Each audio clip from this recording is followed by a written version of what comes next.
नमस्कार, मी प्रियांका नागणे आपल्या मराठी चॅनलवरती तुमचं सर्वांचं स्वागत आहे. तुम्हाला माहिती आहे का, बांधकाम कामगार योजनेअंतर्गत विविध योजना राबविली जाते. आपण पाठीमागच्या व्हिडिओत पाहिलं होतं की शैक्षणिक योजना म्हणजे जे कामगार असणार आहे त्यांच्या मुलांना शैक्षणिक योजनेअंतर्गत कसा लाभ घेता येईल.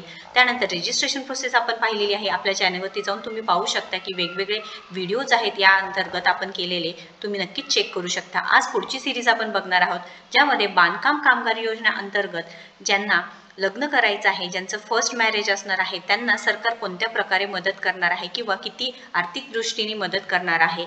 बांधकाम कामगार योजना अंतर्गत सरकारने कामगारांना विविध योजना राबविल्या आहेत, ज्यामध्ये सामाजिक सुरक्षा योजना आहे, शैक्षणिक योजना आहे, आरोग्यविषयक योजना आहे, आर्थिक दृष्टी योजना आहे. यामुळे जे कामगार असणार आहेत त्यांना आर्थिक दृष्टीने मदत होते, त्यांच्या फॅमिलीला मदत होते. काही ॲक्सिडेंट केस असेल किंवा शिक्षणा रिलेटेड काही केस असेल तर नक्कीच महाराष्ट्र सरकार, महाराष्ट्र शासन त्यांच्या अकाउंटवरती डायरेक्ट पैसेसुद्धा पाठवले जात आहे. बांधकाम कामगारांना भांडेचं सेट भेटत आहे, त्याच्यानंतर शिक्षणासाठी मदत होत आहे, विवाहासाठी मदत होत आहे.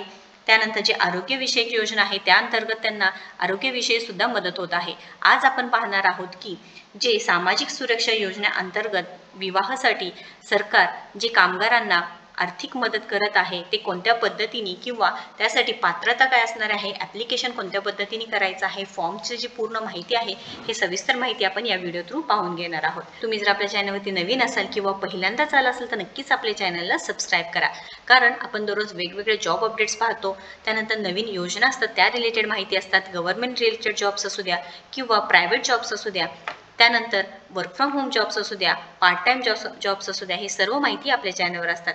त्यानंतर नवीन जे योजना आलेल्या असतात, स्टुडंटसाठी योजना आहेत, त्यानंतर लाडकी बहीण योजना आहे, कोणते नोकरी संदर्भात माहिती आहे, हे सर्व अपडेट्स आपल्या चॅनलवर असतात. सो नक्कीच आपल्या चॅनलला सबस्क्राईब करा. चला आजची जी सविस्तर माहिती आहे ती पाहून घेऊया. महाराष्ट्र इमारत व इतर बांधकाम कामगार कल्याणकारी मंडळ महाराष्ट्र शासनाकडून बांधकाम कामगारांना विविध सोयीसुविधा उपलब्ध करून दिल्या आहेत. त्यांना आर्थिक दृष्टीने मदत करण्यासाठी ही योजना आखली आहे. आता यामध्ये वेगवेगळ्या योजना आहे, तुम्हाला ते पाहण्यासाठी तुम्ही कामगारवरती ऑफिशियल पेज आहे महाPOCW.in, तुम्ही काय करू शकता, गुगलवरती टाकू शकता. ऑफिशियल पेज ओपन होऊन जाणार आहे. लँग्वेजचे सुद्धा इथे 2 ऑप्शन दिले आहेत, इंग्लिश आणि मराठी. तुम्हाला कोणतं लँग्वेज फिजिबल आहे तुम्ही करू शकता. इथे ऑनलाईन अर्ज करण्यासाठी सुद्धा ऑप्शन्स दिलेले आहेत, तुम्ही पाहू शकता. आणि जे कामगार योजना आहेत, कामगार नोंदणी करण्यासाठी तुम्ही इथून डिरेक्टली नोंदणी सुद्धा करू शकता. यासाठी वेगवेगळी पात्रता आहे, आपली पात्रता सुद्धा तपासायची आहे नोंदणी करण्यासाठी, पुढे जाण्यासाठी सांगितलेलं आहे. त्या पहिले आपण काय करूया की योजना कोणत्या कोणत्या आहेत पाहून घेऊया. यामध्ये कल्याणकारी योजनामध्ये सामाजिक सुरक्षा योजना आहे, शैक्षणिक योजना आहे, आरोग्यविषयक योजना आहे आणि आर्थिक योजना आहे. यामध्ये जे सामाजिक सुरक्षा योजना आहे त्यामध्ये वेगवेगळ्या योजना डिवाइड केलेल्या आहेत. पहिल्या विवाहासाठी म्हणजे जो काही खर्च आहे त्यासाठी सरकार तुम्हाला 30,000 रुपये देत आहे. त्यानंतर भोजन योजना आहे, प्रधानमंत्री श्रमयोगी मानधन योजना आहे, जीवन ज्योती विमा योजना आहे, प्रधानमंत्री सुरक्षा विमा योजना आहे, पूर्व शिक्षण ओळख प्रशिक्षण योजना सुद्धा आहे. लास्ट व्हिडिओमध्ये आपण शैक्षणिक योजना अंतर्गत संपूर्ण माहिती पाहिली होती. कोणासाठी इथे तुम्ही अर्ज करू शकता, कोणत्या पद्धतीने अर्ज करू शकता, तुम्ही जाऊन नक्कीच चेक करू शकता. आजची जी माहिती आहे, पहिल्या विवाहाच्या खर्चासाठी प्रतिपूर्तीसाठी ₹30,000 महाराष्ट्र सरकार कोणाला व कसे पद्धतीने देणार आहे. सो हे ऑफिशियल पेज आहे, आपण बघत आहोत. अटी व नियम काय असणार आहे लक्षात घ्यायचं आहे. त्या पहिले तुम्हाला कामगार योजना विवाहासाठी 30,000 रुपयांची आर्थिक मदत नोंदणी प्रक्रिया करण्यासाठी तुम्हाला पहिल्यांदा रजिस्ट्रेशन असणं गरजेचं असणार आहे, तेव्हाच तुम्हाला आर्थिक मदत मिळू शकते आहे. याची पात्रता व अटी काय असणार आहे, जे अर्जदार कामगार असणार आहे तेच रजिस्ट्रेशन म्हणजे नोंदणीकृत कामगार असणे गरजेचं असणार आहे. अर्जदार कामगार हे महाराष्ट्राचे रहिवासी असणे गरजेचं आहे. तुम्ही ते अर्ज ॲक्सेप्ट होणार नाही. बांधकाम कामगार त्यांचे वार्षिक उत्पन्न मर्यादा 6 लाख रुपये असावी. त्यानंतर या योजनेसाठी लाभ घेताना कामगारांनी हे त्यांचं फक्त पहिलं विवाह असावं हे सुद्धा मेन्शन केलेलं आहे. उद्दिष्ट एवढेच आहे की ज्यांना आर्थिक दृष्टीने मदत मिळत नाही किंवा आर्थिक दृष्टीने दुर्बल आहे त्यांच्यासाठी ही मदत महाराष्ट्र सरकार घेत आहे. आता या योजनेचं नाव आहे बांधकाम कामगार योजना, महाराष्ट्र सरकारद्वारे सुरू केलेली आहे. राज्याचे कामगार याचे लाभार्थी असणार आहे. महाराष्ट्र इमारत व इतर बांधकाम कामगार कल्याण मंडळ या योजनेचा विभाग असणार आहे. ऑनलाईन पद्धतीने अर्ज करायचा आहे. तुम्हाला एकूण 30,000 रुपये तुमच्या अकाउंटला येऊन जाणार आहे DBT द्वारा. मग त्याच्यासाठी तुम्हाला रजिस्ट्रेशन प्रोसेस करावी लागणार आहे.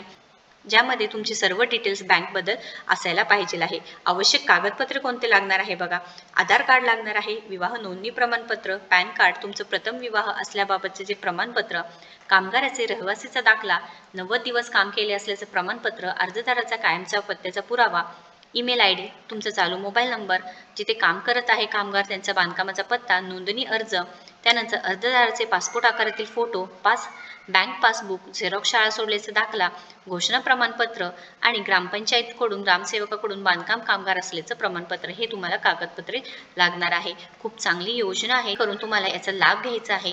जर तुम्ही बांधकाम कामगार आहे, तुम्हाला आर्थिक दृष्टीने मदत हवी आहे, एकूण 30,000 रुपये सरकार तुम्हाला मदत करणार आहे विवाहासाठी. यासाठी तुम्हाला आता फॉर्म सुद्धा दिलेला आहे, तुम्ही ते फॉर्म डाउनलोड करून घेऊ शकता. हे लिंक आहे ते सर्व मी तुम्हाला डिस्क्रिप्शन बॉक्समध्ये देत आहे. महाराष्ट्र इमारत व इतर बांधकाम कामगार कल्याणकारी मंडळ हे पूर्ण फॉर्म्स आहे, अर्ज आहे, हे सुद्धा तुम्ही भरून देऊ शकणार आहात.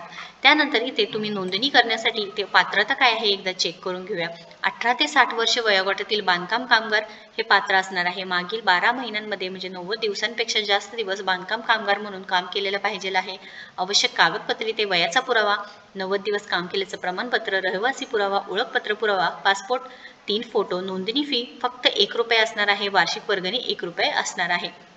त्यानंतर हे सर्व माहिती तुम्हाला फिल करायचं आहे आणि तुमची पात्रता तपासून घ्यायची आहे. अशा पद्धतीने हा फॉर्म फिल करून तुम्ही नक्कीच या स्कीमचा लाभ घेऊ शकता. संपूर्ण माहिती आहे, एकदा नक्की चेक करायचं आहे इथे कोणती माहिती भरायची आहे.